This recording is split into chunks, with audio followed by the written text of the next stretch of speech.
La Guerra Fría recibe su nombre peculiar justamente porque a pesar de las grandes tensiones que hubo en repetidas veces entre sus dos principales actores, la Unión de Repúblicas Socialistas Soviéticas y los Estados Unidos de América, nunca se desataron ataques masivos directos entre ellos, ya que el miedo de mutua destrucción nuclear siempre fue más fuerte que ver qué sistema político y económico era supuestamente mejor. Pero esto no quiere decir que tanto por accidente o no, dichas naciones no hubiesen estado a un solo clic de un botón de destruirse no solamente a ellas, sino al mundo como lo conocemos. Y justamente hoy exploraremos una realidad donde esto sí ocurre. Yo soy Rafael Peraza y esto es ¿Y si la Guerra Fría terminaba en desastre nuclear?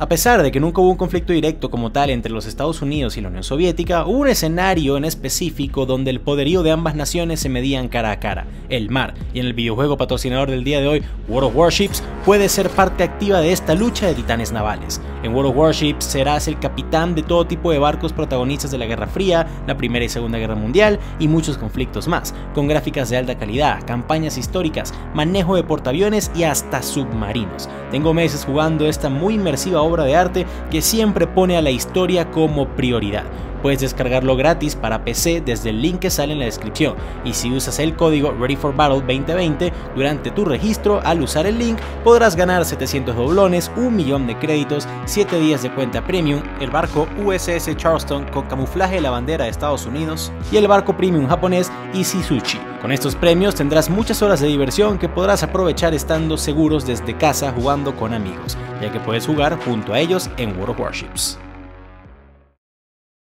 Ahora sí, volvamos al tema. En este video no buscamos hablar de cuál nación tenía la razón o era mejor que la otra. Lo único que haremos es explicar un poco de contexto de la situación, una de las formas en las que se podría desatar semejante catástrofe y lo que quedaría en el planeta luego de que la mutua destrucción de las dos superpotencias del momento por obra de sus propias armas nucleares se diera. Durante las varias décadas de choque entre los soviéticos y estadounidenses, vimos cómo las tensiones fueron tan altas que sus líderes llegaron a considerar muy seriamente un ataque nuclear sobre sus enemigos. La guerra de Corea, la crisis de los misiles en Cuba y otros ejemplos más son los primeros que se vienen a la mente, en especial el de Cuba, pero con todo y el potencial riesgo que estaban presente, irónicamente no fue en estas instancias que estuvimos más cerca de ver al universo del videojuego Fallout como una muy posible realidad al futuro, sino más bien fue cuando por errores de computadora, mala comunicación o simplemente malentendidos sin sentidos que esta realidad fue casi posible, que la humanidad estuvo a un solo minuto de volver a la edad de piedra. Según registros de la OTAN, la CIA, el Kremlin soviético y el Pacto de Varsovia, se registran un total de 13 eventos de potencial respuesta nuclear accidental. Otra razón por la cual el número 13 no es de muy buena suerte incluso en el ejército. Estas variando desde radares estadounidenses en Groenlandia que confundieron la salida de la luna con un ataque soviético de misiles a gran escala, aviones de carga, tanto rusos como norteamericanos, transportando ojivas y teniendo fallas técnicas graves en pleno vuelo hasta el punto de tener que soltar las bombas y rezar porque no exploten al momento de chocar con el suelo, caídas totales de los radares soviéticos sin razón aparente, llamaradas solares haciendo creer que ambas naciones lanzaron un gran número de misiles al mismo tiempo, submarinos cargados con estas armas que perdieron su rumbo luego de daños de instrumentos y de repente aparecían en aguas enemigas, la realización de ejercicios militares planeados pero que por alguna razón no se les informó nada a las agencias de vigilancia enemiga y de repente captan cientos de barcos y aviones en sus propias aguas y piensan que es una invasión enemiga, entre otros casos inauditos más. ¿Y por qué hago tanto énfasis en estos? Pues porque sinceramente creo que sería por medio de un accidente que estas dos potencias mundiales se atacaran nuclearmente entre sí. No creo que nadie en su sano juicio, por muy Nixon o Khrushchev que fueras, lanzarían semejantes ataques sabiendo que el resultado es la destrucción total de sus naciones. Para el año 1984, Ronald Reagan es el presidente de los Estados Unidos desde el 81 y promete acabar con la amenaza soviética a como dé lugar. El siguiente año es de campaña electoral y para mejorar aún más su ya de por sí favorable imagen, invierte aún más en defensa y en apretar económicamente a Moscú. Por otro lado, en la Unión Soviética, años de inestabilidad tanto financiera como política debido a la costosa invasión de Afganistán, secretarios generales siendo apuntados y muriendo en menos de 2 años, corrupción y demás factores hacían que el líder máximo de la nación para ese entonces, el señor Konstantin Chernenko, un hombre bastante enfermo ya de por sí, estuviese nervioso y preocupado debido a que el final del experimento soviético de nación podría estar llegando a su fin. Bajo el mandato de Reagan se construyen nuevos y más modernos misiles nucleares, se planea el programa Star Wars, donde supuestamente los Estados Unidos pondrían en órbita un satélite capaz de desviar y dirigir misiles enemigos y hasta atacar a punta de varillas de tungsteno a cualquier objetivo sin la necesidad de poder nuclear. Se casi duplican el número de submarinos y barcos capaz de cargar estas armas de destrucción masiva y nuevos cazas de guerra estadounidenses aparecen para ser capaces de evadir incluso radares enemigos y evitar sistemas de defensa antiaéreas. Ahora díganme, viendo todo esto, toda la gran inversión de parte de los Estados Unidos, si ustedes fueran el secretario general Chernenko, ¿no estarían asustados? Sí, tu ejército también está bastante modernizado y es muy grande, pero estaba a años luz de armarse hasta los dientes como lo estaba haciendo Reagan en los Estados Unidos, que recordemos tenía como misión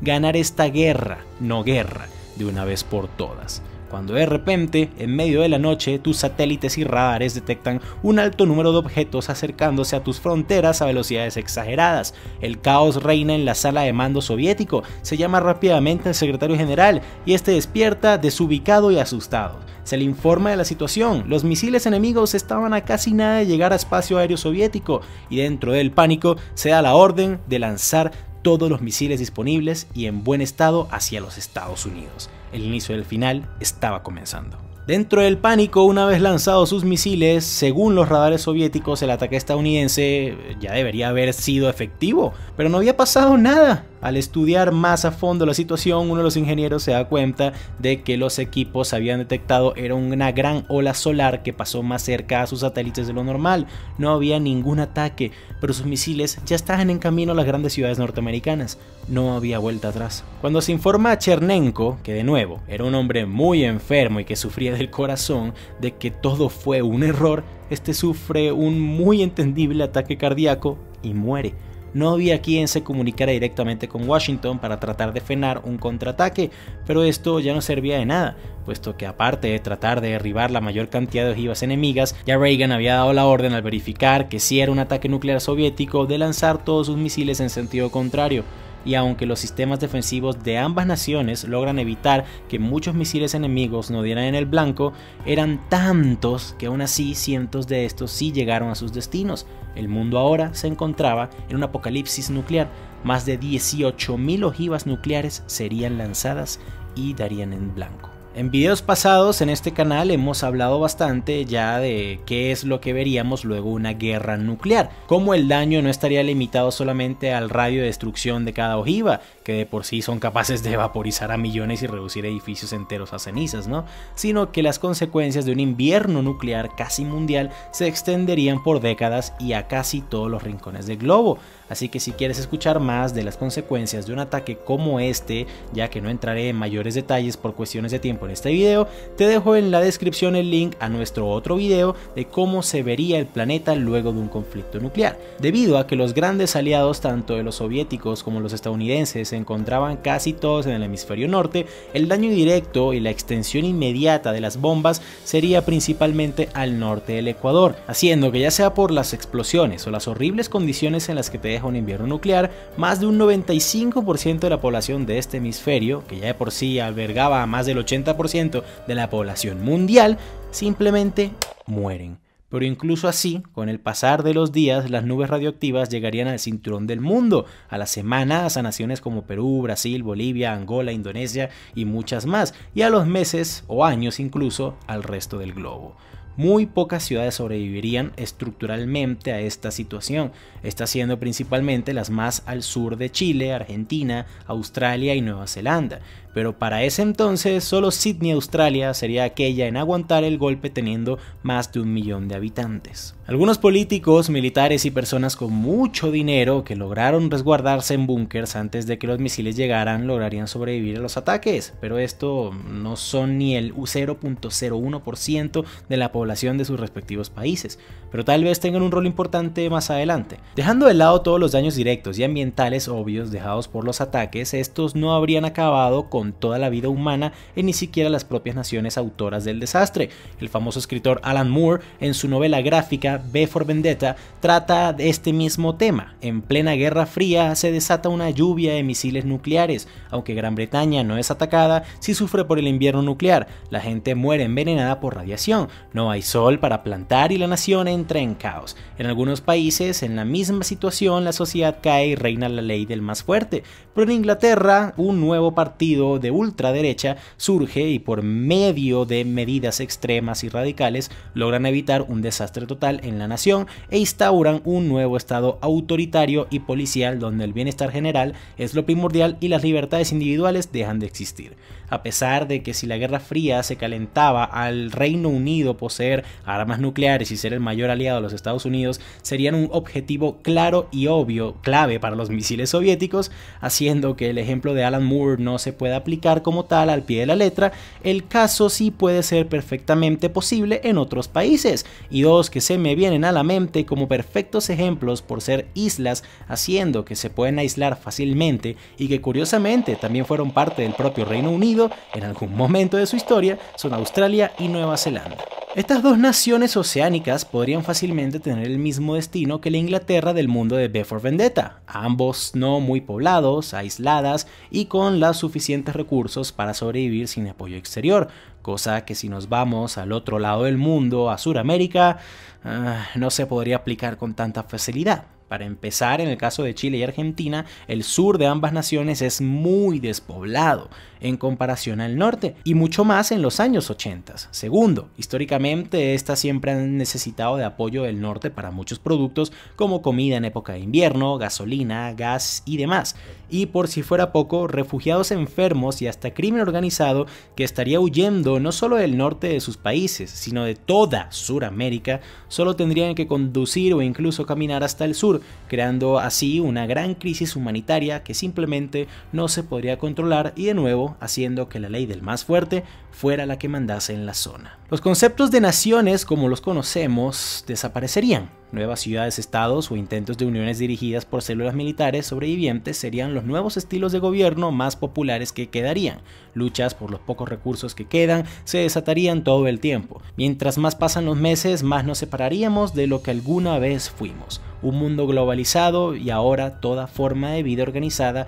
se desarrollaría exclusivamente al sur del hemisferio. Y aunque la mayoría del planeta ahora es un basurero radioactivo con pocas personas sanas restantes y aún menos recursos para aprovechar, si de seres que viven en cuevas afilando piedras para cazar logramos llegar a ser una especie autora de su propia destrucción y la de casi todo lo que conocíamos, pues hay esperanza de que con algo de tiempo y orden podamos resurgir, para seguramente seguir matándonos entre nosotros. Este video terminó siendo un poco negativo, pero pues no es un tema muy alegre que digamos ya de por sí, así que no podía ser muy optimista la verdad. Quiero sugerirles de nuevo de que si tienen la oportunidad de leer la novela gráfica V for Vendetta, lo hagan. La película es bastante buena, claro que sí, pero cambia bastante la premisa y obviamente no puede ser tan detallada como lo es la versión escrita. Así que ahí les dejo el dato. Quiero agradecer a mis Patreons: Sebastián Cisneros, bienvenido mi pana, Leonardo Aramayo, Josie Freeze, Mario Asensio Torres, Francisco de Cirán, Josué López, José Cortés,